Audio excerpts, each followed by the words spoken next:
आज हम केशव दास के धनुर्भंग के संबंध में अध्ययन करेंगे कि यहाँ कवि जो है वह बतला रहे हैं। कवि केशव दास जी कहते हैं कि श्री राम जो है वह धनुष के सम्मुख पहुँचे और धनुष के पास पहुंचकर सर्वप्रथम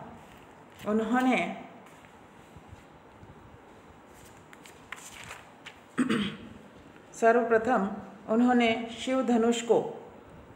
उठाकर उसका संधान किया का वर्णन करते हुए कहते हैं कि जब श्री राम ने उस शिव धनुष को उठाया, झुक करके पहले उसे प्रणाम किया और प्रणाम करके उसे उठाया, उसका संधान किया, तो उससे उत्पन्न जो भयंकर आवाज़ थी, भयंकर टंकार थी, उस टंकार से उत्पन्न शब्द ने, आवाज़ ने मानो क्रोधित होकर संसार के समस्त शक्तिशाली पुरुषों का जो अहंकार है उसे नष्ट कर दिया हो। ये प्रथम टंकोर झुकी झारी संसार मद, चंड को दंड रहो मंडी नवखंड को, चाली अचला थाली धाली दिक्पाल बल, पाली ऋषिराज के वचन प्रचंड को, सौधु द ईश को बोधु जगदीश को, क्रोधु उपजाई भृगुनंद भरिभंड को, बांधी वर स्वर्ग को, साथी अपवर्ग धनुभंग को, शब्द गयो भेदी ब्रह्मांड को। तो श्री राम ने शिव धनुष का संधान किया तो उससे उत्पन्न ध्वनि ने मानो संपूर्ण शक्तिशाली पुरुषों के अहंकार को नष्ट कर दिया हो। आगे कवि कहते हैं कि उस शिव धनुष की टंकार से उत्पन्न जो प्रतिध्वनि थी, वह प्रतिध्वनि ब्रह्मांड के जो 9 खंड हैं, उन 9 खंडों में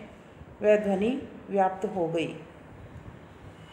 आगे कवि कहते हैं कि चाली अचल, तो उसकी शिव धनुष की टंकार जो 9 खंडों में व्याप्त हो गई और उसकी घोर ध्वनि से, मतलब उसकी जो ध्वनि उत्पन्न हुई, भयंकर जो ध्वनि उस शिव धनुष के संधान से उत्पन्न हुई, उससे सदैव स्थिर रहने वाली जो धरती है, वह धरती भी कांप गई और जो दिक्पाल हैं, जैसे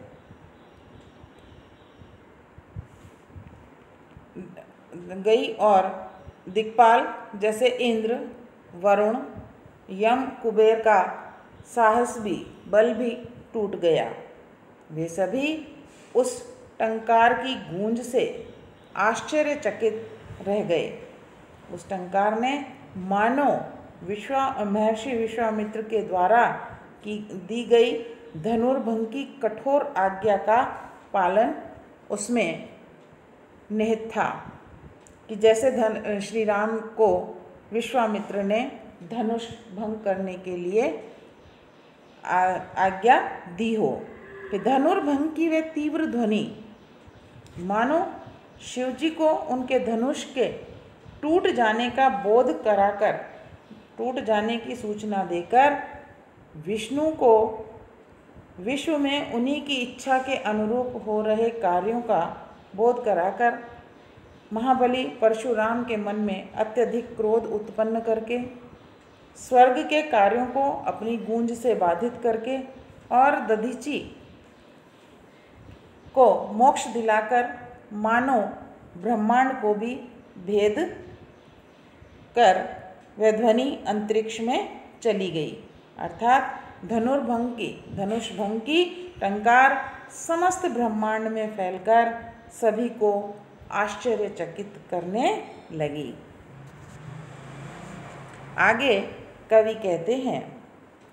अब इसमें कि धनुष भंग हो जाने के पश्चात कि जो परशुराम थे, वह परशुराम जब वहाँ पर आए तो उस परशुराम से का जो संवाद है, वह परशुराम संवाद में अब यहाँ कवि आगे बतला रहे हैं कि राम टूटई टूटनहार तरु वायु ही दोजत दोष, त्यों अब हर के धनुक को हम पर कीजत रोष। हम पर कीजत रोष काल गति जानी न जाई, होनहार वह रहे मिटे मेटी न मिटाई। होनवार है वह रहे मोह मत सबको छूटे, होई तिनु का वज्र वज्र तिनु का वह टूटे। अब यहाँ कवि कहते हैं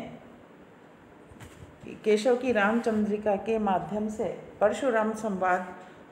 में कवि कहते हैं कि शिव धनुष के टूट जाने पर परशुराम अत्यधिक क्रोधित हो जाते हैं और उनके द्वारा इस प्रकार क्रोध करने पर राम उन्हें शांत करना चाहते हैं और वे परशुराम जी को समझाते हुए बतलाते हुए कहते हैं कि राम कहते हैं कि टूटे टूटनहार। राम कहते हैं कि जो पेड़ टूटने योग्य हो जाता है वह टूट जाता है, उसे टूटने से कोई भी नहीं रोक सकता। परंतु पेड़ के टूट जाने पर वायु को, यदि हम वायु को दोष देते हैं तो वह उचित नहीं है।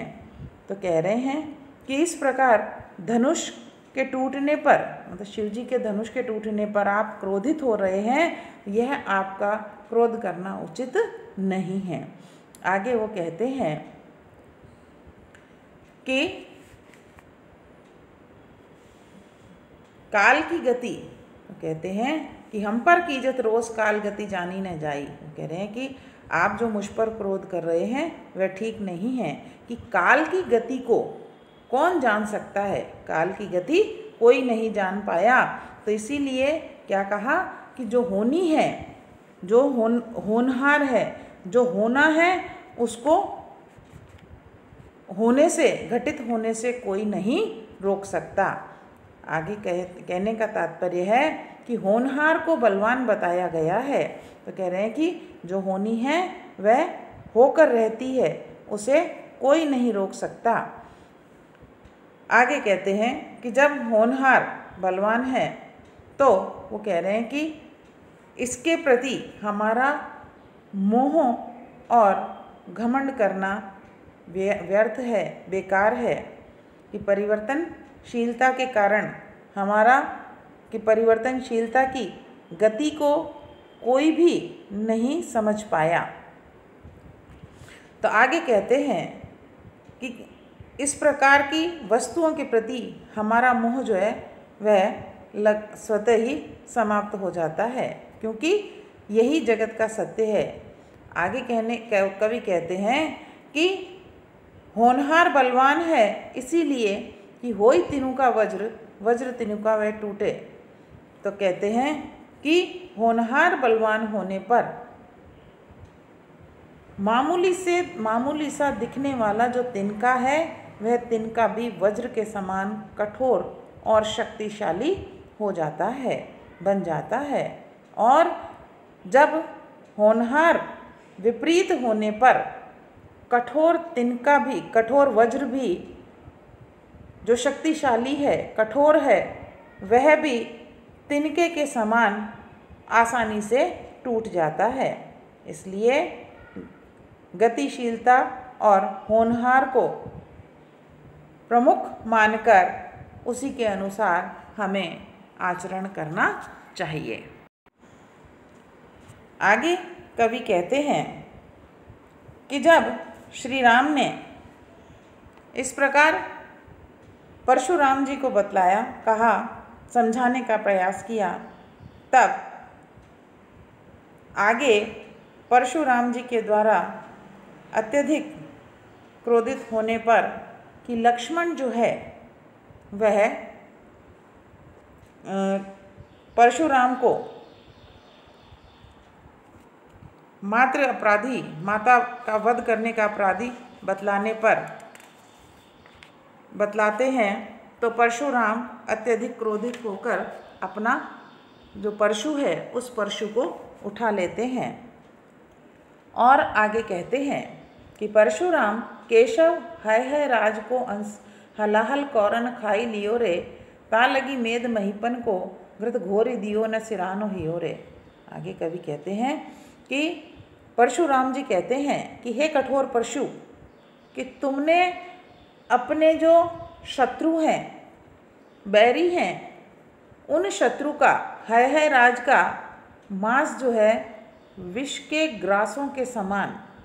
खा लिया, अर्थात तुमने है राज का अंत कर दिया। उसके पश्चात आगे कहते हैं कि तुमने उस परशु को संबोधित करते हुए कहते हैं कि ये कठोर परशु, तुमने अनेक महीपन यानी राजा कि अनेक क्षत्रिय राजाओं का संहार किया, संहार करके उनकी चर्बी को घी की तरह घोलकर पिया है, फिर भी तुम्हारा हृदय शांत नहीं हुआ। अर्थात आगे वो कहते हैं, कवि समझाते हुए कहते हैं कि मांस रूपी विष का नशा चर्बी रूपी घी को खाने से शांत होना चाहिए, लेकिन परशु का वह नशा शांत नहीं हुआ। आगे कहते हैं खीर खड़ानन को मद केशव सो पल में करी पान लियो रे, तौलो नहीं सुख जो लहूँ तू रघुवंश को सोन सुधाना पियो रे। आगे वो कहते हैं कि तुमने देव सेनापति जो कार्तिकेय है उसके अहंकार को दूध के समान क्षण भर में पी लिया था, तब भी तुम्हें सुख प्राप्त नहीं हो पाया। इसलिए अब तुम रघुवंश के इन राजकुमारों का के रक्त रूपी अमृत का पान कर लो और पान करके अपनी जो पिपासा है उस पिपासा को शांत करो। आज कहने का तात्पर्य कि जब तक तुम अमृत पान नहीं करोगे, जब तक अतः तुम इन रघुवंशी जो राजकुमार हैं, इन राजकुमारों का वध करके इनके रक्त रूपी अमृत का पान करो। इस प्रकार परशुराम अपने कठोर परशु के विषय में यह बतला रहे हैं। आगे अब कवि जो है वह पंचवटी का वर्णन कर रहे हैं और पंचवटी का वर्णन करते हुए कहते हैं कि सब जाति फटी दुख की दुपटी, कपटी न रहे जहाँ एक घटी, निघटी रूच मीच घटी हूँ, घटी जग जीव यतीन की छूट तटी। अब आगे कवि जो है पंचवटी का वर्णन करते हुए उसके प्राकृतिक सौंदर्य और पंचवटी की विशेषता के बारे में बतला रहे हैं। यहाँ कवि केशव जो है वह कहते हैं कि लक्ष्मण कहते हैं कि जिस प्रकार शिवजी के दर्शन से सारे जीवन के जो दुख हैं वह दुख दूर हो जाते हैं, उसी प्रकार यहाँ इस पंचवटी में आते ही दुखों की जैसे संपूर्ण चादर जो है वह फट गई, अर्थात सभी प्रकार के दुख जो है वो समाप्त हो गए। यहाँ आगे कवि कहते हैं कि यहाँ इस पंचवटी में आते ही मानव का जो मन है वह शुद्ध और पवित्र हो जाता है और उसके मन से सभी प्रकार के मतलब जो छल कपट है, छल कपट की भावना वह निकल जाती है। इसीलिए आगे वो कहते हैं कि जब छल कपट निकल जाता है तो मानो कोई भी कपटी मनुष्य, कपटी व्यक्ति यहाँ इस पंचवटी में एक क्षण के लिए भी नहीं रह सकता है। और इस पंचवटी में आने पर कहते हैं इस पंचवटी में आने पर इस प्राकृतिक परिवेश में आकर के मनुष्य के मरने के प्रति जो रुचि है वह रुचि भी घटती जाती है। और आगे कवि कहते हैं कि यहाँ इस पंचवटी में आने पर व्यक्ति के मन से सभी प्रकार की जो भौतिक इच्छाएं हैं वह लुप्त हो जाती है और मन को असीम सुख प्राप्त होता है, शांति प्राप्त होती है। और इस प्रकार से उस व्यक्ति की मरने के प्रति रुचि जो है घट जाती है। आगे कहते हैं, अग ओघ की बेरी कटी विकटी निकटी प्रकटी गुरु ज्ञान घटी चहु ओरन नाचती मुक्ति नटी गुण दूर जटी बन पंचवटी। आगे कवि कहते हैं कि लक्ष्मण कहते हैं कि पंचवटी में आते ही, प्रवेश करते ही मनुष्य के पापों की जो बेड़ी है वह बेड़ी कट जाती है और शीघ्र ही उसे ज्ञान की गठरी जो है वह प्राप्त हो जाती है। कहने का तात्पर्य है कि इस पंचवटी में आते ही मनुष्य जो है वह पाप बंधनों से मुक्त हो जाता है और ज्ञान की ओर आकृष्ट होकर वह ज्ञानी बन जाता है। आगे कवि कहते हैं कि इस पंचवटी में कि यहाँ मुक्ति की इच्छा जो है वह नटी के समान चारों ओर नाच रही है। कहने का तात्पर्य कि इस पंचवटी का जो वातावरण है वह सांसारिक तृष्णाओं से, सांसारिक चिंताओं से मुक्ति दिलाने वाला है। इस प्रकार पंचवटी में शिवजी के जो समस्त गुण हैं वह विद्यमान है। कहने का तात्पर्य कि जिस प्रकार शिवजी के दर्शनों से मानव को सभी प्रकार के दुखों से, पापों से मुक्ति और शांति मिलती है, उसी प्रकार इस पंचवटी में आने पर मुक्ति और पापों से मुक्ति और शांति की अनुभूति होती है। आगे यहाँ कवि हनुमान सीता की खोज में लंका जाते हैं, उस लंका गमन का वर्णन कवि केशवदास कर रहे हैं। कहते हैं कि हरि कैसो वाहन की विधि है, कैसो हेम हंस लीक सी लिखत न पाहन के अंक को, तेज को निधान राम मुद्रिका विमान कहो, लक्ष्मण को बाण छूट्यो रावण निशंक को। अब यहाँ पर कवि जो है हनुमान के लंका गमन का चित्रण करते हुए कहते हैं कि हरि कैसो वाहन, यानी कहते हैं कि विष्णु के वाहन गरुड़ की समान तीव्र गति से, अथवा विधि यानी ब्रह्मा कि ब्रह्मा के वाहन स्वर्ण हंस के समान आकाश रूपी पत्थर पर सोने की रेखा खींचते हुए हनुमान लंका की ओर आकाश में उड़ गए। उन्होंने राम की मुद्रिका को वाहन बनाया और उसको लेकर आकाश की ओर उड़ गए। आगे कहते हैं कि कहते हैं शक्ति और शौर्य व संयम तेज से युक्त हनुमान मानो राम के द्वारा दी गई मुद्रिका यानी अंगूठी को ही विमान बनाकर लंका की ओर उड़ गए। आगे कहते हैं, कवि कहते हैं कि गिरी गजगंड ते उड़ान्यो सुब्रन अली सीता पद पंकज सदा कलंक रंक को, हवाई सी छूटी केसोदास आसमान में कमान कैसो बोला हनुमान चलो लंक को। कहते हैं कि मानो कि रावण को मारने के लिए लक्ष्मण ने बाण छोड़ा हो, या अथवा मानो पर्वत रूपी जो हाथी है उस पर्वत रूपी हाथी के कुंभ स्थल से स्वर्णिम रंग का कोई भ्रमर सीता के पद रूपी कमल की शरण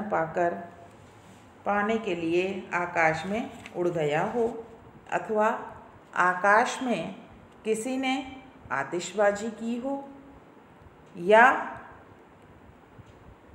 तोप से कोई लाल गोला छोड़ा गया हो। इस प्रकार हनुमान जो है अत्यधिक तीव्र गति से लंका की ओर चले हों। यहाँ उपमा, रूपक, उत्प्रेक्षा आदि अलंकारों का वर्णन किया गया है और इसी के साथ साथ कवि ने पंचवटी का भी सुंदर प्राकृतिक सौंदर्य का वर्णन किया है।